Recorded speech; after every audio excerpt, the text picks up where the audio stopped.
Yeah, what do you think has improved that prayer life? So a lot of it has been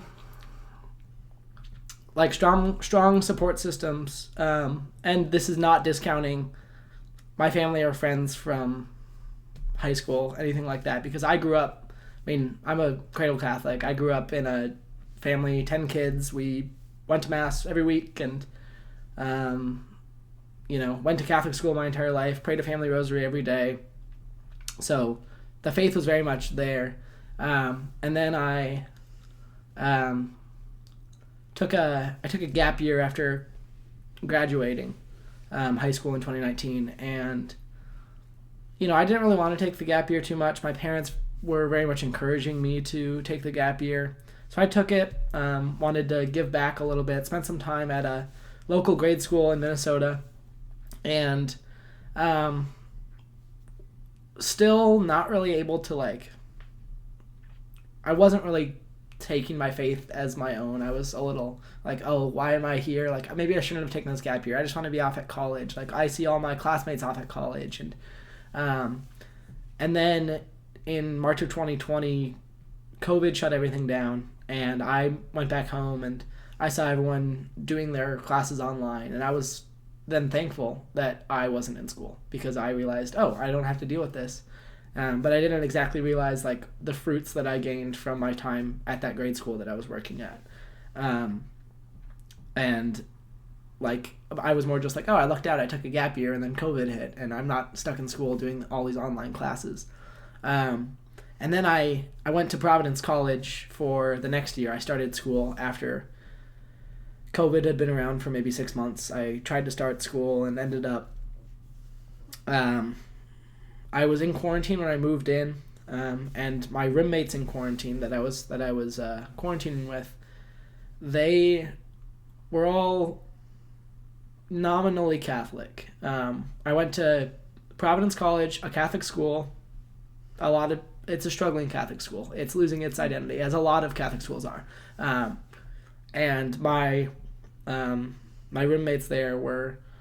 One of them told me that I was in a cult because I believed everything the Catholic faith taught, and we were having some theological debates, or I don't remember exactly about what, but it was interesting to see that even though I went to a Catholic school and I was with people who called themselves Catholic, even with someone who was an extraordinary minister, he was telling me that I was in a cult because I believed X, Y, or Z about the Catholic teaching. And that's not just I still got along with them. I spent 2 weeks with them. We were able to have good times, watch movies together, DoorDash McDonald's because we couldn't do anything else, right? But it was my first time that I felt like my faith was being challenged by someone who, I don't know, I was sort of in a bubble until then, and my faith wasn't really called out by someone. And until then I was like, no, he's like, you just believe these things and you're in a cult, you don't believe them because of yourself. And that was sort of no, that's not true. And then it sort of makes me realize, is it true? I essentially had to start thinking about that, and why do I believe these things? Why does he not believe the things that I believe? And then when I finally moved out of quarantine and moved in with my real roommates, they also had similar questions as to almost why I didn't pursue more worldly things, I could say, why I wasn't trying to have girls over to the dorm late at night and when they wanted to, or why I went to mass every Sunday even though they didn't, and they called themselves Catholic and they were raised Catholic, but they were questioning certain practices that I still upheld once I'd gotten to college. And I realized that at college is where your faith will be made or break, essentially. And that who I surround myself with and the community and the school that I'm at would heavily play an effect on that. And it's not to say that Providence College could not have fostered my faith and I couldn't have found that community or the friends to help me foster, but given my time there and the people I met in my short time there before I ended up having a whole unfortunate circumstance that led me to drop out of that school, I realized that it wasn't the foundation I needed to be built there as early as I wanted it to be built. And so I needed a new foundation, and I needed a new foundation somewhere else. And so when I finally found Benedictine, my mom told me, she's like, I always knew Benedictine would be a good fit for you, but I didn't want to force you to go there. So like, I appreciated that she didn't, force me into any one path. She sort of let me figure it out myself. But as soon as I got here, like, everyone was way more welcoming. The faith life was much more vibrant. I wasn't getting questioned for my beliefs, my actions as often or as blatantly, essentially. And it allowed me to have deep conversations in class, or simply at a coffee shop, or sitting doing homework, and you just go off on a tangent, and you're able to wrestle with it and interact with healthy conversationalists who are both like-minded and not like-minded with you.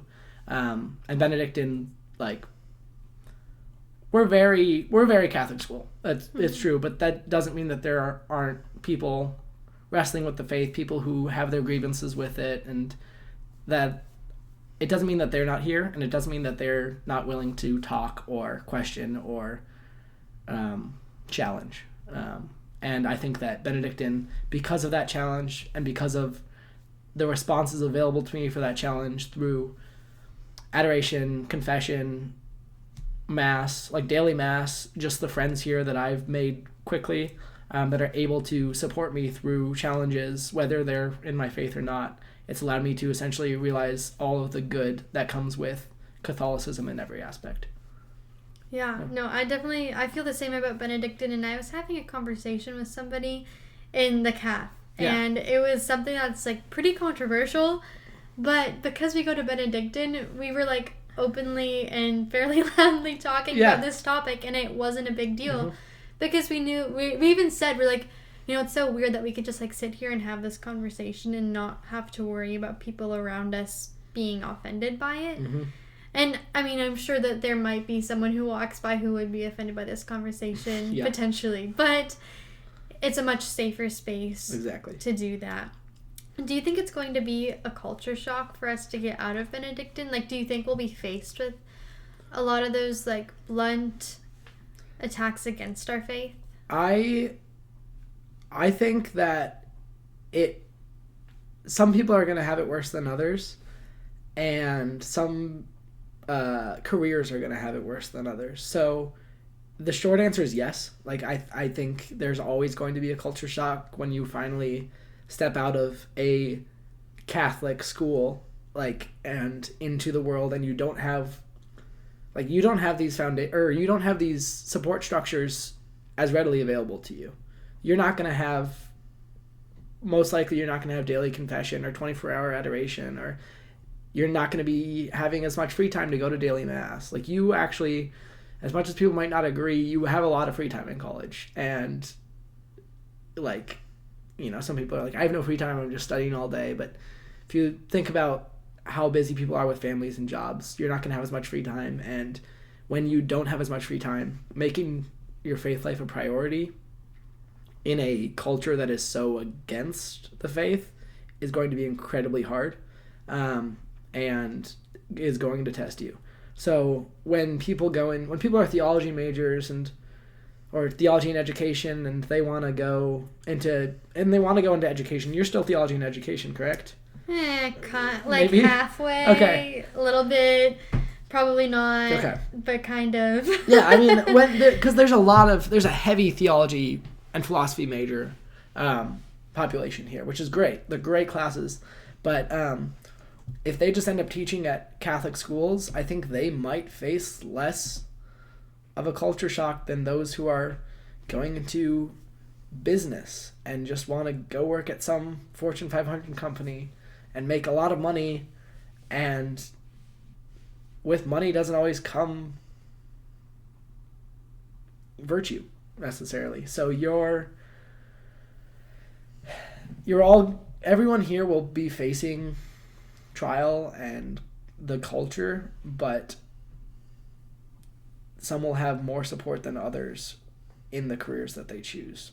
Because I would think that, I believe that if someone's going to be teaching at a Catholic school, I think they're going to have a lot more support in their faith life than someone who's just working, for whatever business you want to name, right?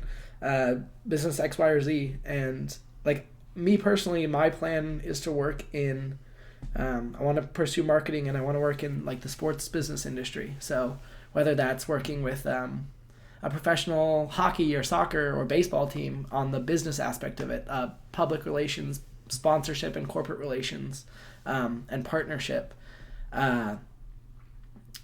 My dad has expressed, he's like, oh, you're going to have all these like, all these trainings you have to do for whether it's like diversity training or LGBTQIA training, like all this, because that's so prevalent in the culture and so quiet here at Benedictine, that if I do pursue this career with them, that is something that I have to face that might go against my religious beliefs, but it's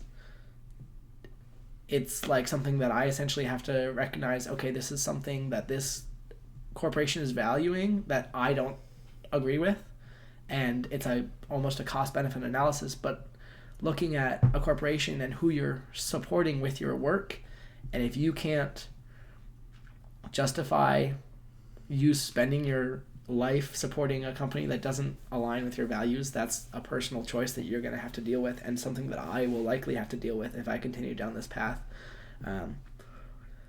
But I mean, Benedictine's a unique place for its faith life, but there's stigmas that come with that. So I definitely agree. I remember in high school I told someone that I was going to be a Catholic school teacher, because that was kind of my plan at the time. Yeah. And we were talking about how, went to Catholic elementary, middle, high school, Catholic college, and then go back into the Catholic school. She's like, you're just never going to leave this bubble. Like, and she said it as a bad thing. Like, she meant it to be an insult. Yeah. But then I was like, I don't know if that's really a bad thing to be in a place where it's, like, thriving. Like, if you thrive in that environment, and maybe that's where God's best using you, I don't know if that's a bad thing. No. And I mean, I probably wouldn't have to do some of the trainings that you're gonna have to do, but do you have a plan for that, or an idea of what you're gonna do when faced with that? I mean, I think ultimately it will depend on where I end up working and what trainings I might be forced to deal with, or like forced to take, and if it gets incredibly difficult where they are directly asking me to support values I don't believe in, like if that's their ultimatum, then I'd like to say now I'll choose my faith over my job. And everyone wants to say that, just like everyone wants to say, like, oh, if I had the chance to be martyred and someone told me to choose, God over my faith, or God over my life, that I would choose God. And it's easy to say that, but when you're actually faced with it. So I'd like to say that I would choose my values and my faith over whatever job I end up working in. But I mean, I won't know what that corporation is going to force upon me until I end up working in that, if God willing, or wherever I end up working. Ideally, I'd find something that aligns with all of my values, but that might be very hard to find nowadays. And I agree with you saying that, the bubble is not necessarily a bad thing. And I think that everyone's going to have a bubble in a certain sense. If that's just your parish, like, that's your bubble. And like you can leave that bubble when you go back out into the world, into the culture. But like, we've been formed and strengthened in our Catholic school bubble like our entire lives, and coming back to that for like reassurance and strengthening again is not bad. And so whether our bubble is bigger and it's your job and your church and your family, all of that, or whether it's just like your church and your family, or just your church, like if you don't end up getting married, like everyone's bubble is going to be different, but I still think that our bubbles will remain, because our bubbles are essentially, our bubbles are our faith lives and like our beliefs, and the more that you go out into the culture, the more at risk you are of your bubble popping. and you not having this bubble. And like if the culture is going to constantly be weighing down on you, and attacking Catholicism, Christians just in general, oftentimes believers, right, of any denomination, and it's a matter of how strong your bubble is, how many people are in that bubble with you, and so the bubble is essentially your I don't like the word safe space because of connotations, but like it's essentially your safe haven from the struggles of the world and finding rest in God through your faith. Right, and you're not meant to do your faith alone either. Yeah. And that's a really big part of it, is like that's why we go to church, because we have, not why we go to church, but Yes. that's part of church, is like the community behind it and all the saints. Like if you look at their stories, most of them had someone else as a part of like their sainthood. Like Saint Therese read a lot of Saint Teresa of Avila, and Saint Augustine had Saint Ambrose. Like they all built a community around them that would foster sainthood and bring them closer to God. And so maybe you might lose a bubble of like a direct, like these are the buildings of the college where you get to practice your faith. Like one day we'll graduate and we won't have that exact bubble, but we're going to have the friendships that we gain from this that will continue to foster that ability to pursue sainthood. Yeah, and that's a big thing that, I mean, Benedictine, as cliche as it is, stresses, like with the community that's built here. One big thing, whether it's community at Mass and everyone going to Mass together, or like all school Masses, or simply just like events. Like I remember I had a big, whether I actually had a big smile on my face or just I had a smile inside, at the, what was it, the lip sync battle, the Turner lip sync battle this past weekend, and seeing hundreds of students there together, all cheering and singing and yelling and just having genuine fun, and recognizing just like this community of everyone full of joy together was just like a beautiful thing and something that I love being a part of. And that like I never want to lose that. Your community will change. Yes, we're not going to be surrounded by hundreds of people our age studying the same things or in the same classes as us, and it's going to look very different 10 years from now, 5 years from now, and that's something you essentially have to accept. But there is going to be that core group of like, I mean, they say your college friends are your lifelong friends, right? And I remember I had someone challenge me. He's like, Peter, why do you spend time with these two girls if you're not trying to pursue a relationship with either one of them? Like, why are you friends with these people? And like, you're not going to talk to them after college. And I was like, I have every intention of keeping in touch with these people because I believe they've made a positive impact on my life. I try to make a positive impact on theirs. We share a lot in common. We're able to grow with one another. And like, I value this relationship and this community of all of us together. And I'm not pursuing something more from my relationship with them, and that's not a bad thing, but he almost viewed it as a bad thing if I'm not trying to get something like marriage or a dating relationship out of it. And that sort of struck a nerve where I was like, no, I'm friends with these people because I am friends with them. I don't have to be trying to get something out of it. And I don't necessarily know if I've expressed that to him, or if he even feels that way, or if he was just lashing out at some point. But it does speak something to, I mean, generally relationships in general, but a lot of times relationships between men and women, and how skewed that is, because a lot of times people think, oh, guys and girls, I've seen people discussing it on social media or around the school of whether or not guys and girls can be friends. And it's a tricky topic, I do agree, but I generally am a big advocate that they can be, and that we're made to be in community, right? We're made to have people around us. And whether that's men or women, I don't think it necessarily matters, like who your friends are. And if you're friends with someone and then you end up dating them, that's great. But, like, I'm not friends with someone for the purpose of getting something else farther on.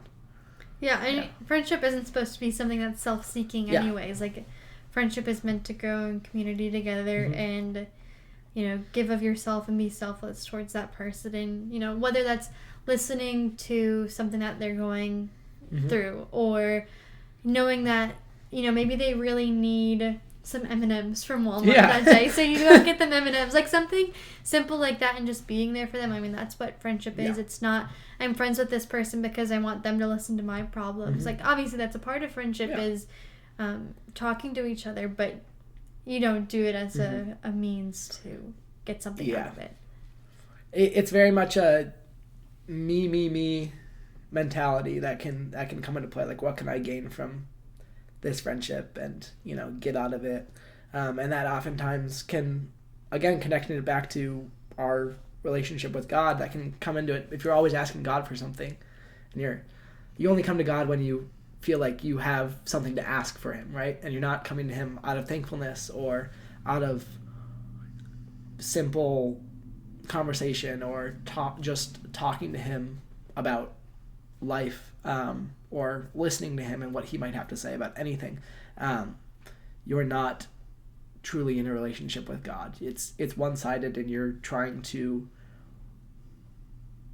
like, it's not going to be a valuable relationship. And I mean, going back to the gratitude part I mentioned, that's something, again, I am working on, where, you know, going to bed each day and thinking of what I should be thankful for each day, or throughout the day, if something good happens, or if I realized, I mean, whether it's simple things like the phone in my pocket, or like, this is a good thing that I should be grateful for, that I have the opportunity to have and use, and like, or the opportunity to be here at Benedictine, or anything like that. And like, a little bit of gratitude goes a long way. And I mean, showing all of your relationships that you're grateful for them, like, would do the world a massive favor. So, I mean, I think that's something everyone should look to do, but like, something I especially need to look to do. Yeah. How do you think you get away from making your faith like a one-sided thing? Because I think that's a struggle for everybody. Like, I led a retreat 2 days ago with some high schoolers, and we were talking about our prayer lives, and all of them were like, well, I pray, but it's just like when I'm going through something or when I need something from God. And it opened the discussion of like, well, how do you make prayer not about when you need something from God? Because that's not what it's meant to be. It's meant to, you know, change the way you view the world, because you're being a light of God. Yeah, it's certainly hard, because, you know, it's easy to look at your life and think, I have all these struggles that I'm dealing with, and you know, seeking help from God, guidance from God, solutions from God isn't a bad thing. Like, it is, like, God is here to help.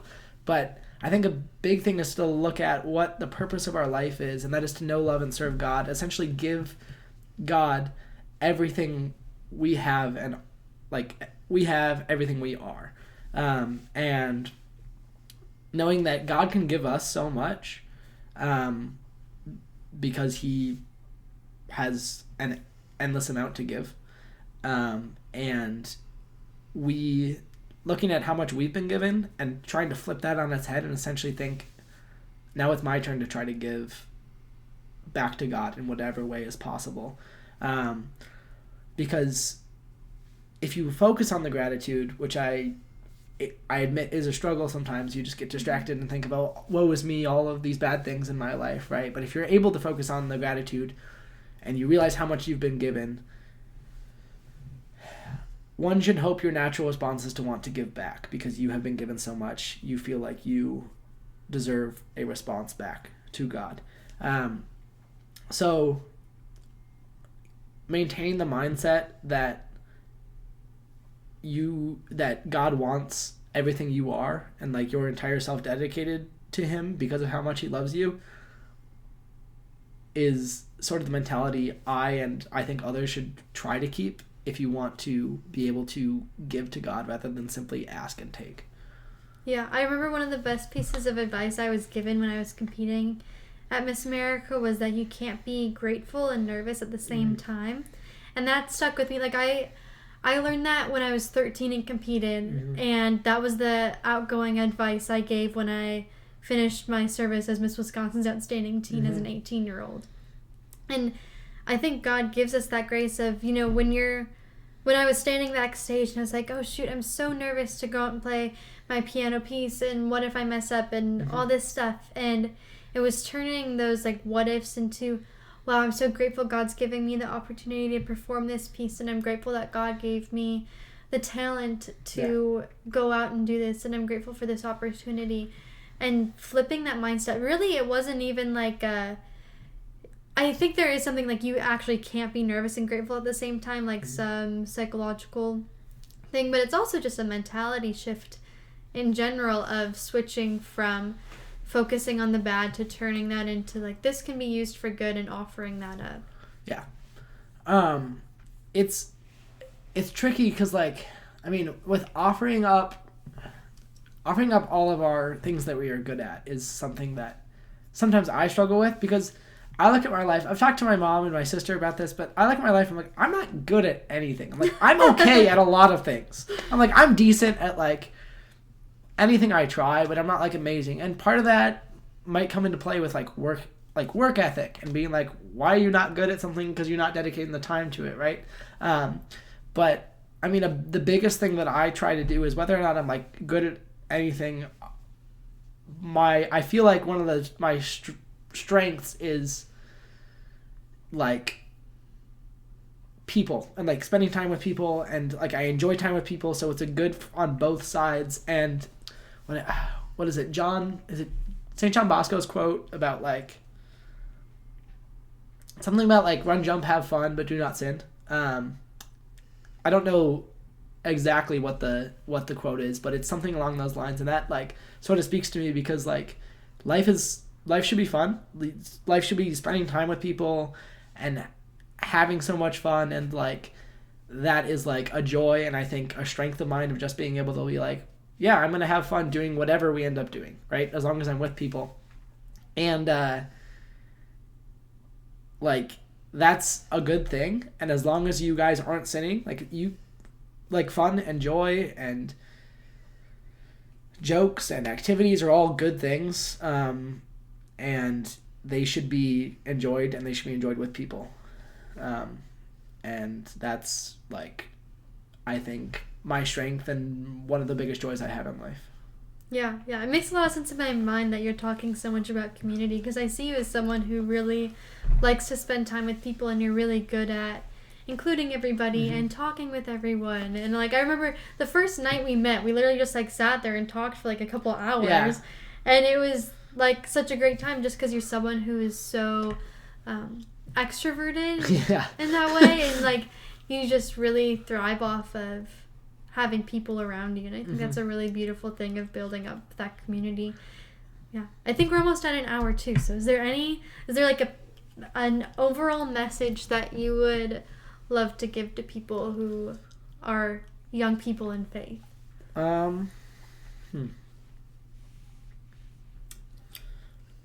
There's going to be cliches that I will use, but I mean, everything goes into it. But I mean, like, the biggest thing that I've learned is like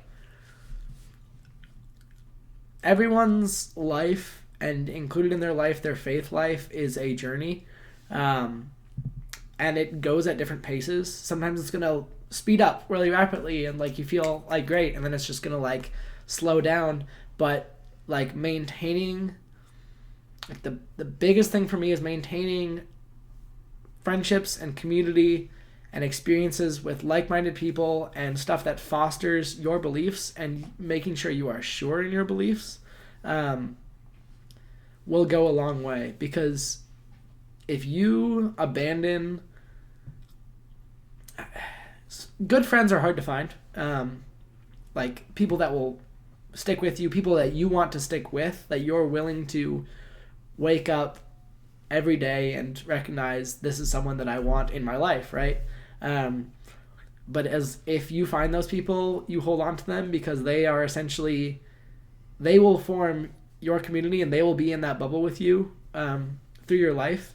And the better people you have, and the people that are strengthening you and you are strengthening, the farther you'll go, and the more people you will be able to truly get to know at their core. Because if you are strengthened as yourself, in your beliefs, and you are sure you know yourself at your core, you can change people simply by living and living your faith. Living your faith in this society, and just simply being an example, whether you're talking to people or not, that's going to have effects on people more than you realize. I simply think that living like Christ and living the life of a Catholic